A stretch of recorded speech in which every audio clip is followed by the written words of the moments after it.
નમસ્કાર, પંચમહાલ ન્યૂઝ અપડેટમાં તમારું સ્વાગત છે। આજે શ્રાવણ મહિનાનો છેલ્લો દિવસ અને શ્રાવણ મહિનાનો છેલ્લો સોમવાર છે, ત્યારે પંચમહાલ જિલ્લાના શહેરા તાલુકાના પાલીખંડા ગામે આવેલા પૌરાણિક અને સુપ્રસિદ્ધ એવા મરડેશ્વર મહાદેવ મંદિર ખાતે ભાવિકોનું ઘોડાપૂર ઉમટ્યું હતું અને આજે મેળો પણ ભરાયો હતો।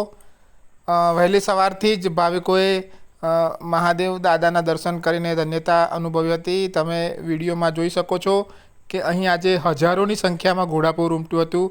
તેના કારણે હાલોલ અને શામળાજી હાઈવે માર્ગ પર ટ્રાફિક જામના દ્રશ્યો સર્જાયા હતા। તમે વિડીયોમાં જોઈ શકો છો કે જે હાલોલ શામળાજી હાઈવે માર્ગ છે તેની આસપાસ વાહનોની કતારો જોવા મળી હતી। આ જે વિડીયોમાં તમે જુઓ છો તે આ વિડીયોમાં તમે જોઈ શકો છો કે જે મુખ્ય પ્રવેશ દ્વાર છે, પ્રવેશ દ્વારની બહાર સુધી ભાવિકોનું ઘોડાપૂર ઉમટ્યું હતું। માત્ર શહેરા તાલુકા નહીં પરંતુ પંચમહાલ, દાહોદ અને મહીસાગર જિલ્લામાંથી મોટી સંખ્યામાં મરડેશ્વર દાદાના દર્શન કરવા માટે ઘોડાપૂર ઉમટ્યું હતું।